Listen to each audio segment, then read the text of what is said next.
মৰমৰ ছাত্ৰ-ছাত্ৰীসকল ইকনমিক্সৰ যোৱা ক্লাছত পণ্য বিনিময় প্ৰথা কাক বোলে, বিনিময় প্ৰথাৰ দোষসমূহ কি কি, মুদ্ৰা কাক বোলে, মুদ্ৰাৰ প্ৰধান কামসমূহ কি কি, সেই সম্পৰ্কে তোমালোকৰ মাজত আলোচনা কৰিছিলো। আজিৰ খণ্ডত আলোচনা কৰিম মুদ্ৰাৰ শ্ৰেণী বিভাজন বা মুদ্ৰাৰ প্ৰকাৰ সম্পৰ্কে।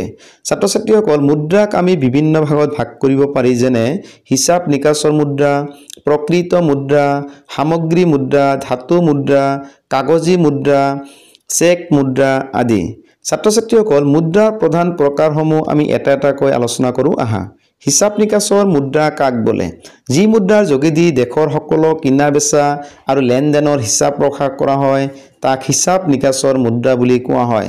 ছাত্ৰ-ছাত্ৰীসকল আমি টকাৰ সহায়ত কিনা বেচা কৰোঁ, টকাৰ সহায়ত লেনদেনৰ হিচাপ প্ৰকাশ কৰোঁ, সেইকাৰণে টকাক হিচাপ নিকাচৰ মুদ্ৰা নামেৰে জনা যায়। প্ৰকৃত মুদ্ৰা কাক বোলে? দেশৰ সকলো মানুহৰ মাজত প্ৰচলিত মুদ্ৰাক প্ৰকৃত মুদ্ৰা বুলি কোৱা হয়। সামগ্ৰী মুদ্ৰা কাক বোলে? বিনিময়ৰ মাধ্যম হিচাপে সামগ্ৰিক বা বস্তুক ব্যৱহাৰ কৰিলে তাক সামগ্ৰী মুদ্ৰা বুলি কোৱা হয়।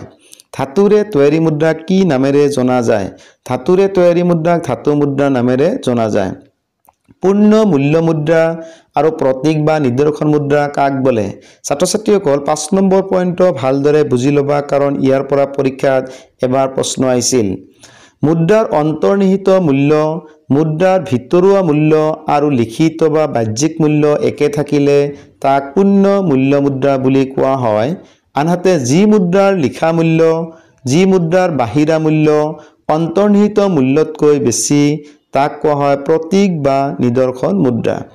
ছাত্ৰ-ছাত্ৰীসকল এইটো বুজি পাবৰ বাবে এটি উদাহৰণ ল'ব লাগিব। ধৰা হ'ল তোমাৰ লগত 100 টকীয়া এটা কাগজী মুদ্ৰা আছে। এই কাগজৰ ওপৰত কিমান লিখা আছে? 100 লিখা আছে, অৰ্থাৎ লিখা মূল্য বা বাহিৰা মূল্য 100। এতিয়া ধৰা হ'ল এই কাগজৰ ওপৰত 100 টকা লিখা নাই, 100 লিখা নাই, গতিকে এইটো কাগজ। এই কাগজটো বিক্ৰী কৰি যদি তোমালোকে 100 টকাই পোৱা তেনেহ'লে তাৰ নাম হ'ব পূৰ্ণ মূল্য মুদ্ৰা, কাৰণ লিখা মূল্য 100 আৰু কাগজৰ অৰিজিনেল মূল্যও 100। আকৌ ধৰি লৈছোঁ তোমাৰ লগত 100 টকীয়া কাগজী মুদ্ৰা আছে, ইয়াত লিখা কিমান আছে? 100, সেইকাৰণে ইয়াৰ লিখিত মূল্য বা বাহ্যিক মূল্য 100। ধৰি লৈছোঁ ইয়াত 100 লিখা নাই, গতিকে এইটো এটা কাগজ। এই কাগজটো বিক্ৰী কৰি যদি তোমালোকে 100 টকা নোপোৱা, 100 টকাতকৈ কম পোৱা, তেনে তাৰ নাম হ'ব প্ৰতীক বা নিদৰ্শন মুদ্ৰা। ছাত্ৰ-ছাত্ৰীসকল ইয়াৰ পৰা পৰীক্ষাত এটা প্ৰশ্ন আহিছিল। প্ৰশ্নটো হ'ল কোনবিধ মুদ্ৰাৰ লিখিত বা বাহ্যিক মূল্য অন্তৰ্নিহিত মূল্যতকৈ বেছি? অৰ্থাৎ কোনবিধ মুদ্ৰাৰ ভিতৰৰ মূল্যতকৈ বাহিৰা বা লিখা মূল্য বেছি? তাহলে উত্তৰ হ'ব প্ৰতীক বা নিদৰ্শন মুদ্ৰা। গতিকে ছাত্ৰ-ছাত্ৰীসকল আকৌ মনত পেলাই দিছোঁ, যি মুদ্ৰাৰ লিখা মূল্য বা বাহ্যিক মূল্য আৰু অন্তৰ্নিহিত বা ভিতৰৰ মূল্য একে তাক কোৱা হয় পূৰ্ণ মূল্য মুদ্ৰা। আনহাতে যি মুদ্ৰাৰ লিখা মূল্য বা বাহিৰা মূল্য বেছি কিন্তু অৰিজিনেল মূল্য কম তাক কোৱা হয় প্ৰতীক বা নিদৰ্শন মুদ্ৰা। বিহিত আৰু অবিহিত মুদ্ৰা কাক বোলে?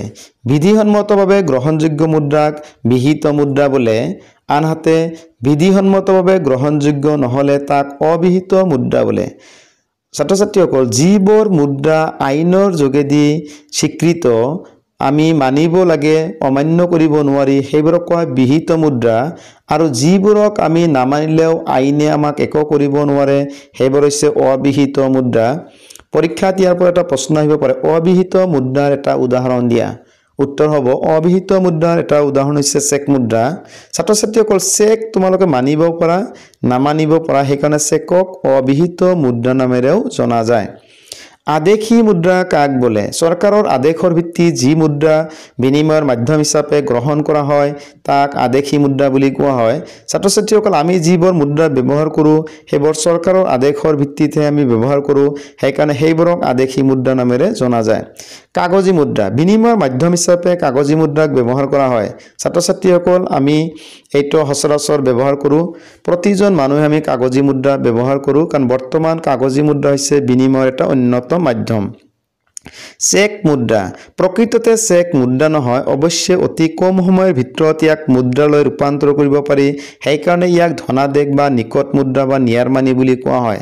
ছাত্ৰ-ছাত্ৰীসকল চেক আমি মানিব পাৰোঁ নামানিব পাৰোঁ এই চেক আচলতে মুদ্ৰা নহয় কিন্তু চেক মুদ্ৰাৰ নিচিনাকৈ কাম কৰিব পাৰে সেইকাৰণে চেকৰ আন এটা নাম হৈছে নিয়াৰ মানি বা নিকট মুদ্ৰা উচ্চ ক্ষমতাসম্পন্ন মুদ্ৰা কাক বোলে কেন্দ্ৰীয় বেংকে মুদ্ৰাৰ যিটো অংশ প্ৰত্যক্ষভাৱে নিয়ন্ত্ৰণ কৰে তাক উচ্চ ক্ষমতাসম্পন্ন মুদ্ৰা বা হাই পাৱাৰ্ড মানি বুলি কোৱা হয় ছাত্ৰ ছাত্ৰীসকল এইটো পৰীক্ষাত প্ৰায় অহা দেখা যায় যে উচ্চ ক্ষমতাসম্পন্ন মুদ্ৰা কাক বোলে যে ভাৰতীয় ৰিজাৰ্ভ বেংকে বা কেন্দ্ৰীয় বেংকে মুদ্ৰাৰ যিটো অংশ নিয়ন্ত্ৰণ কৰে তাকেই উচ্চ ক্ষমতাসম্পন্ন মুদ্ৰা বোলে কলা মুদ্ৰা কাক বোলে আয়ৰ যিটো অংশ চৰকাৰী কোষলৈ যাব লাগে কিন্তু ব্যক্তিৰ হাতত থাকি যায় তাক কলা টকা বা কলা মুদ্ৰা বুলি কোৱা হয় অৰ্থাৎ কলা টকা হৈছে হিচাপবিহীন টকা অকল যেতিয়া আমি ট্যাক্স দিব লাগে চৰকাৰক তেতিয়া আমি ট্যাক্স দিও কিন্তু এনে বহু মানুহ আছে আমাৰ সমাজত